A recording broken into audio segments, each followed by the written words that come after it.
Olá pessoal, eu sou o professor Antônio Wellington. A dica de hoje vai sobre o princípio da consunção. Esse princípio é super importante e também muito polêmico. Ele tem sido adotado pelas cortes superiores em várias hipóteses.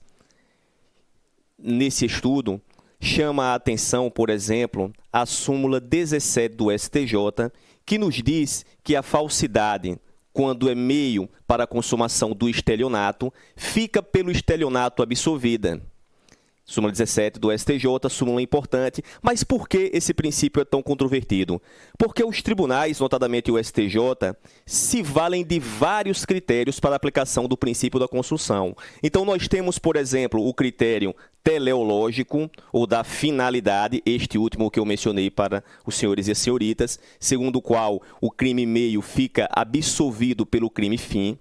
É o caso da súmula 17 do STJ. Nós temos o critério da gravidade, segundo o qual o crime menos grave é absolvido pelo crime mais grave. E nós temos o critério do bem jurídico, que vai nos dizer que não é possível a aplicação do princípio da consunção quando estejamos diante de delitos cujos bens jurídicos protegidos são distintos, ou melhor, fatos típicos cujos bens jurídicos protegidos são distintos, são de natureza diversa. No estudo da consunção, 4 contextos são importantes: o crime progressivo, a progressão criminosa, o antefacto impunível e o pós-facto impunível. No crime progressivo, nós temos aquele cenário em que um delito é rito de passagem para a consumação de outro. Por exemplo, para praticar o homicídio, necessariamente o delinquente precisa passar pelas lesões corporais.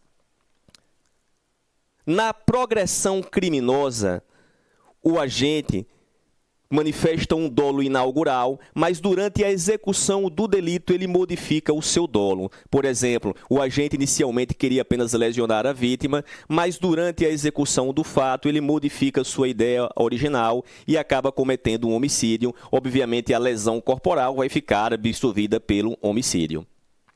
No antefacto impunível, o fato anterior, que constituiria um crime à parte, fica impunível porque só se pune o ato subsequente. É exatamente o exemplo da súmula 17 do STJ, que nos diz que a falsidade, quando meio para o estelionato, fica pelo estelionato absolvida, salvo quando aquela situação gerar uma maior potencialidade lesiva. Súmula 17 do STJ é, portanto, a aplicação clara do antefacto impunível.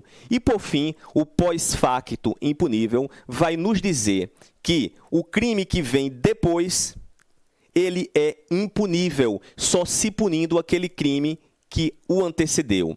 Por exemplo, no caso do roubo ou do furto, em que o ladrão, após subtrair o bem alheio móvel, o destrói, apenas o roubo ou o furto serão punidos.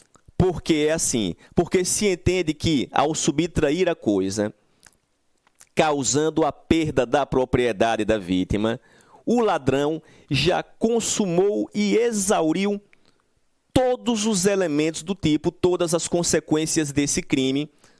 E o que ele vai fazer com a coisa posteriormente acaba sendo irrelevante, sendo esta a razão pela qual o dano, nessa hipótese, constituiria um pós-facto impunível, um fato que vem depois e punido não é. Essas são as informações. Obrigado pelo tempo disponibilizado. Forte abraço. Até a próxima.